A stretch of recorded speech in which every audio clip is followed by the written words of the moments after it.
Now that Andrew Breitbart is gone, what is the future of Breitbart.com, the new home of all the bigs? Breitbart.com's editor-in-chief, Joel Pollack, is the latest darling of the conservative movement when he totally schooled an anchor at CNN. We're featuring my interview with Joel Pollack on today's episode of PolitiChicks.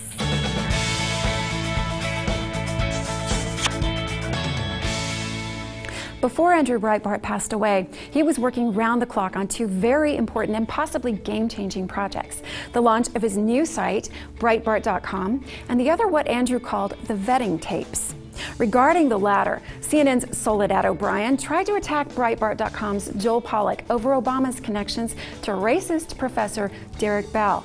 It didn't go so well for her. And tell me what the bombshell is. I haven't seen it Well, wait yet. a minute. You've made a claim that my characterization of critical race theory as the opposite of Martin Luther King is inaccurate. You're telling your viewers that, but you're not telling them what it is. Critical race theory looks into the intersection of race and politics and the law. And as a legal academic who would study this and write about it, he would advance the theory about what exactly happened when the law was examined in terms of racial politics. There is no white supremacy in that. It is a theory. It's an academic theory, and as one of the leading academics at Harvard Law School, he was one of the people as part of that conversation. So that is a short definition of it. I'm glad now, we've got you.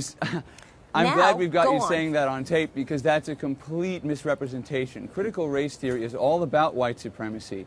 Critical race theory holds that civil rights laws are ineffective, that racial equality is impossible because the legal and constitutional system what I just in America said, the is intersection white of race supremacist. and politics when it comes No, to but under you the said law. white supremacy but we're is not arguing not what part I say. of I'm it. trying You to figure said- out what's the bombshell. No, this is critical. Get back This on is track. critical. What's This the is bombshell? critical. It's not critical. What's This the is bombshell? critical. You can't derail this, Soledad. White supremacy is the heart of critical race theory, and Obama knew it. And by the time Obama embraced him at Harvard Law School, Derek Bell had already given a speech in Chicago just 2 months before that caused a sensation, which was about how white supremacy was still the order of the day and that black people were fooling themselves if they thought civil rights and equality were achievable goals. I met with Joel Pollack in the amazing Breitbart.com war room in Los Angeles. What is critical race theory? Critical race theory is a radical idea that the civil rights movement was ineffective because our entire constitutional and legal system is defined by white supremacy, and therefore to make real change you have to have a revolutionary outlook and struggle against the system constantly. And it's really a marginal theory, but it happens to be one very well known among President Obama's associates, friends, appointees, and so on. Professor Derek Bell. A lot of people are saying that he's a good man and that there's nothing wrong in anything he's said or done in the past. What do you say about that? Well, he can be a good man. He has some pretty off-the-wall ideas. It's not a question about his personal morality or his personality. It's a question about his radical philosophy. And I would argue it's a very damaging philosophy, primarily because it tells Americans that nothing we've done legally, democratically matters, that we have to have a revolutionary outlook instead of a democratic constitutional outlook. You're telling the civil rights activists, black and white, of the 50s, 60s up through today, that everything they've achieved is worthless.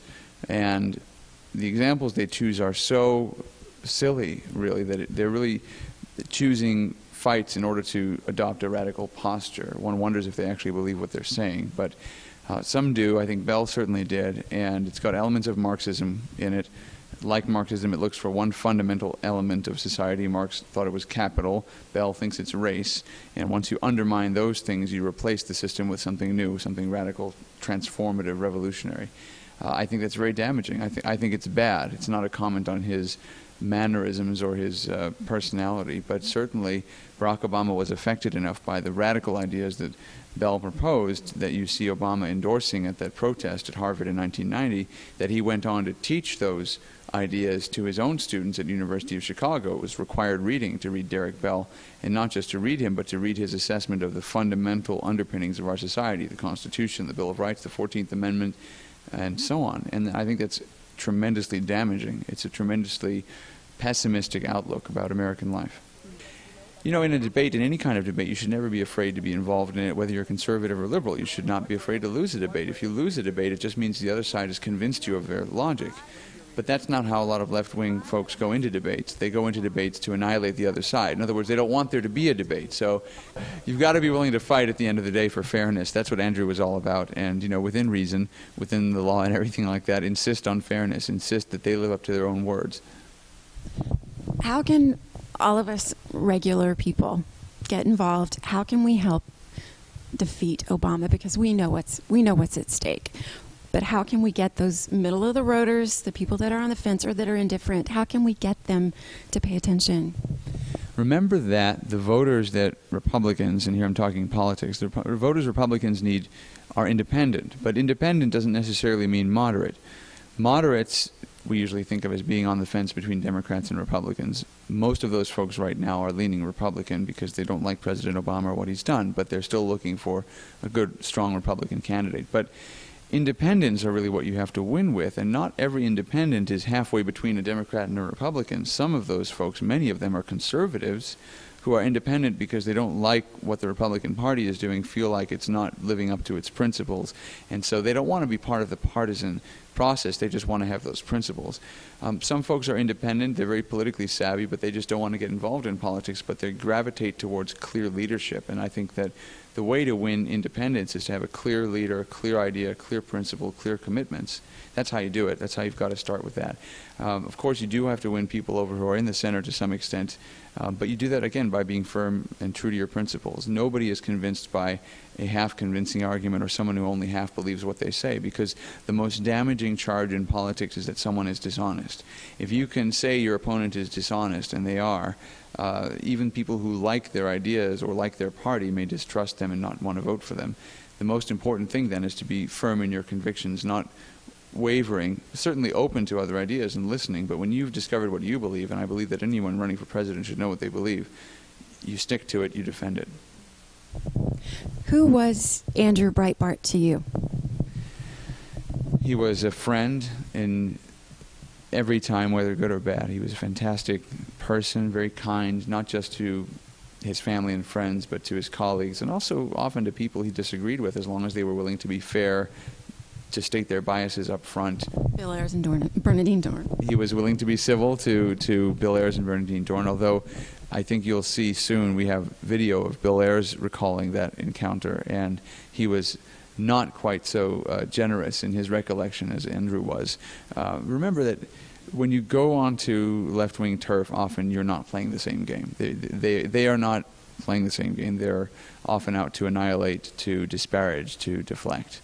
And you can't let that stop you. Andrew didn't. He wanted answers to questions, and he ended up having a very nice time, although he saw what he felt was a little bit behind the veil of left-wing Chicago politics, the very expensive, lavish dinner, the beautiful home that funds all this radicalism. I mean, radicalism is a thing, you know, they say socialism is something only the rich can really enjoy, and that's what Andrew saw, I think, when he was with Bill Ayers. But Andrew's just a fantastic person, excited about diverse ideas, excited about music, just really fun, and we're carrying his vision forward, but we miss him terribly here. We really do.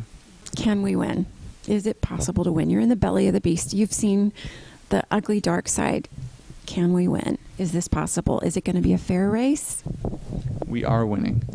It's important to understand that most Americans understand that President Obama does not deserve a second term. That's what opinion polls say, but it's not just because of the opinion polls. The America that existed in 2010 on Election Day is still the America we're with today. And the major disappointment or the major change in political fortunes isn't sudden enthusiasm for Obama, but it's disappointment with the Republican performance. We have to look past, in a sense, the party and past the candidates, and we have to be ready to confront the media and understand what's wrong with this administration, because regardless of which Republican is eventually nominated, a second term for President Barack Obama is a disaster. And we're winning. Most Americans understand that. Most Americans say he doesn't deserve a second term. So we need to be adamant in the belief that the American people will make the right choice, and just present them with the opportunity to make that choice.